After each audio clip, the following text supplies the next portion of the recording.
Bienvenue dans ce nouvel épisode de Célite. Pourquoi beaucoup de commerciaux n'aiment pas prospecter ? En effet, j'ai mené un sondage récemment sur LinkedIn pour demander aux account exécutifs du SaaS ce qui leur posait le plus de difficultés dans leur métier. Et de façon majoritaire, il est ressorti que la génération de pipeline était la tâche la plus difficile.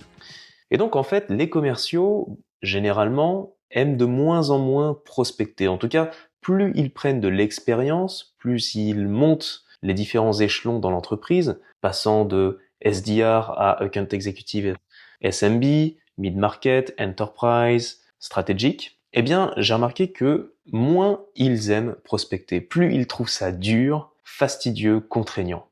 Or, ils savent également que la génération de pipeline est l'élément le plus important pour réussir.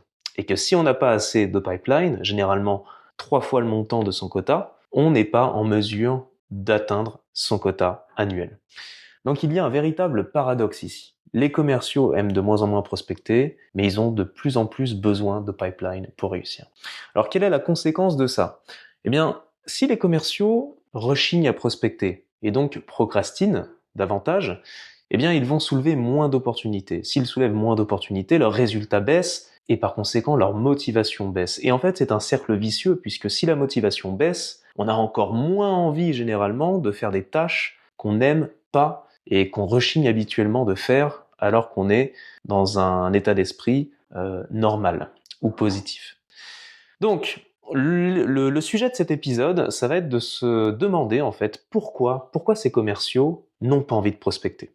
Et j'ai 5 pistes à te proposer aujourd'hui. Ça va peut-être te faire réfléchir à ta propre situation et je l'espère te faire changer d'avis sur cette thématique de la prospection.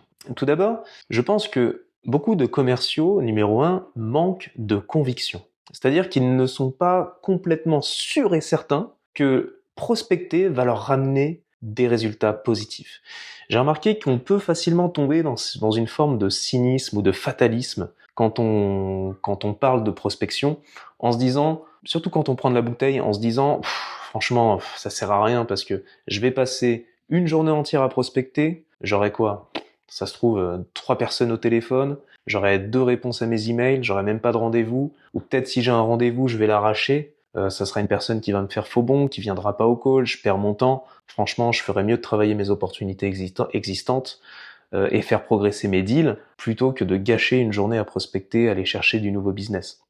Ou d'autres se diront, j'ai pas envie de me coltiner cette activité, je vais essayer de la sous-traiter, de la déléguer à un maximum de personnes pour le faire à ma place. Donc ça peut être le SDR, ça peut être le marketing avec l'attente de lead entrant, ou même l'espoir que les partenaires extérieurs, les revendeurs, les intégrateurs, fassent la prospection à la place du commercial.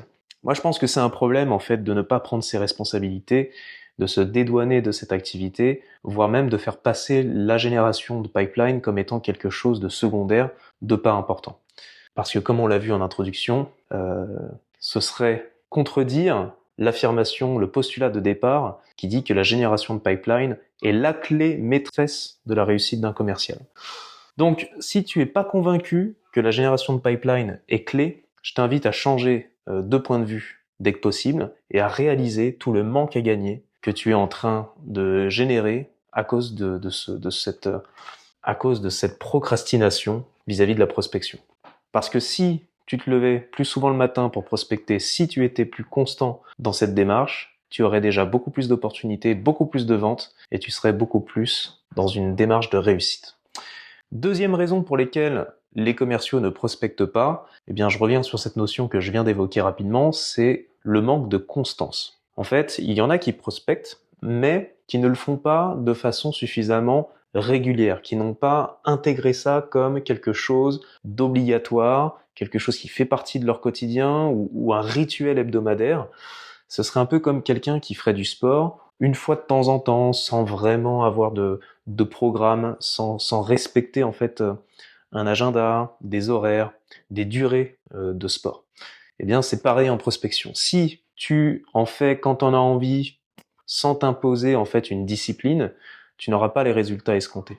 Tu dois absolument te réserver des créneaux pour prospecter, te donner des objectifs, et puis te challenger, te dire, bah voilà, je vais aller prospecter par téléphone, par mail, que sais-je, LinkedIn, tant de personnes, et je ne terminerai pas ma journée tant que j'ai pas touché toutes ces personnes. Il faut que tu en fasses un jeu, il faut que ça soit ludique, peut-être, c'est peut-être une piste, une clé pour t'aider à te motiver, parce que si tu fais ça quand ça te chante, de temps en temps, tu risques d'abandonner très vite, et tu risques de rentrer dans le syndrome, voilà, pour revenir sur la métaphore du sport, de celui ou celle qui va dans une salle de sport et qui est motivé au début et qui perd en fait le rythme parce qu'il n'a pas été capable de s'imposer la discipline d'aller au sport, même quand il pleut, même quand il fait froid, même quand il est fatigué, même quand il sort d'une fête la veille. Et c'est ça qui fait la différence entre les commerciaux qui réussissent en prospection et ceux qui ne réussissent pas.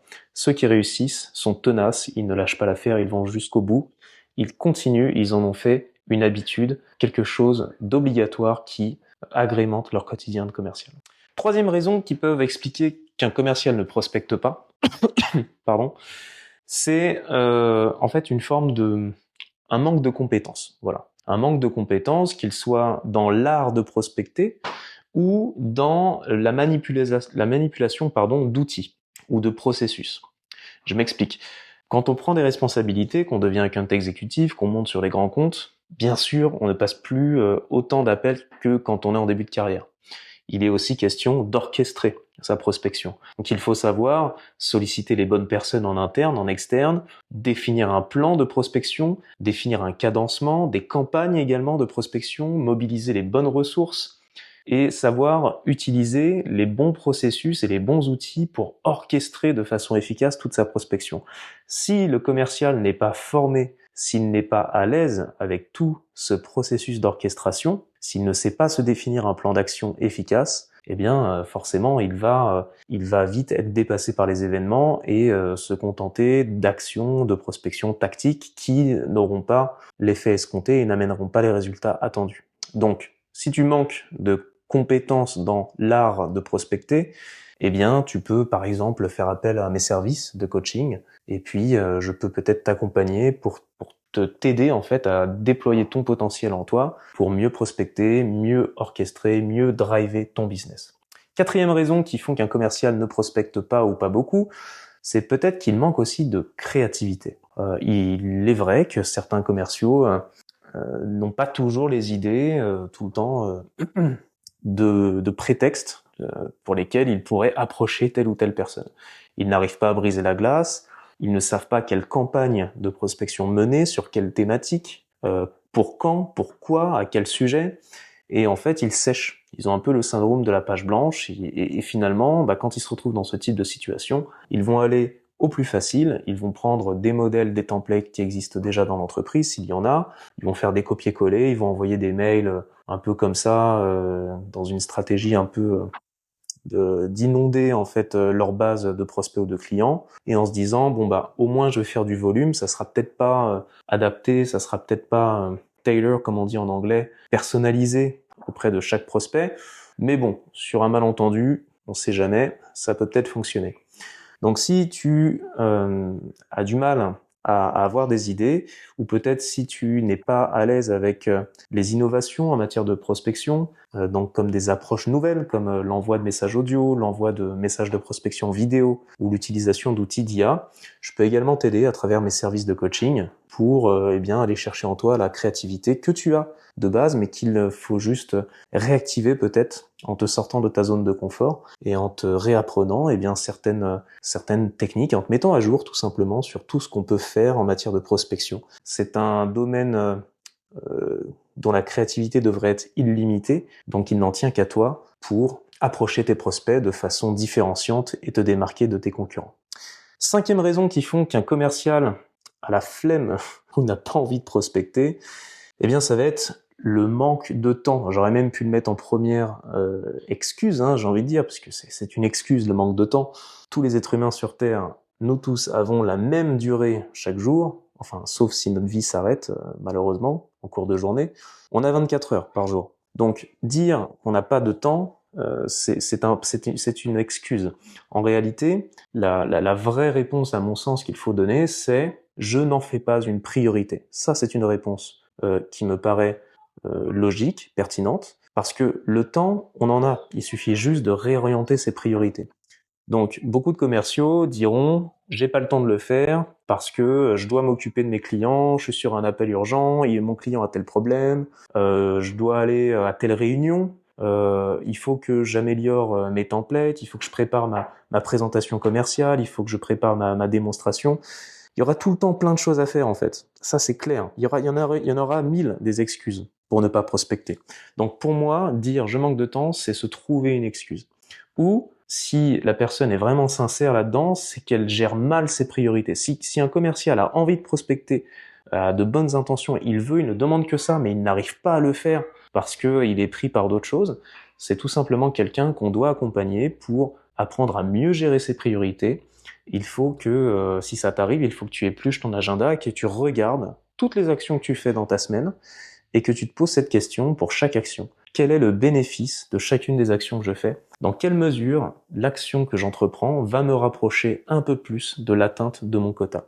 Et si tu fais des choses, si tu passes du temps sur des meetings ou si tu fais des choses qui ne te rapprochent pas de ton quota, alors ce sont des choses que tu dois supprimer de ton agenda. C'est tout. Voilà, c'est aussi simple que ça. Donc si tu as besoin d'aide là-dessus, je peux t'accompagner. N'hésite pas à prendre un appel gratuit depuis mon site internet et je me ferai un plaisir peut-être de t'aider sur cette thématique de la gestion du temps et des priorités. Voilà ce que j'avais à dire sur la prospection. Il y a peut-être des commerciaux qui seront pas contents que je m'exprime ainsi sur cette tâche de la prospection. Ne vous inquiétez pas, je compatis, je suis passé par là moi aussi. Maintenant que je suis à mon compte, je peux vous dire que prospecter, je réapprends en fait à quel point c'est vital, à quel point c'est important. Et j'en fais maintenant une discipline encore plus grande que ce que j'en faisais quand j'étais salarié, avec beaucoup plus de confort, où en fin de compte j'avais une armée de gens qui pouvaient m'aider à prospecter, etc. Aujourd'hui je suis à mon compte, je prospecte et j'ai d'excellents résultats. Au-delà des communications que je fais sur les réseaux sociaux, je vois que clairement la prospection a un rôle extrêmement important et donc je t'encourage à ne surtout pas lâcher. Donc si tu as besoin de coaching, on peut faire un bilan aujourd'hui de ta façon de travailler en prospection. Je peux t'apprendre certaines méthodes, notamment des méthodes nouvelles pour te mettre à la page. Et surtout, on peut pratiquer aussi à travers des jeux de rôle et des simulations. Je me ferai un grand plaisir de t'accompagner. Voilà ce que j'avais à dire sur cette thématique de pourquoi beaucoup de commerciaux n'aiment pas prospecter. J'espère que ça t'a intéressé et je te souhaite une très très bonne journée. À très bientôt.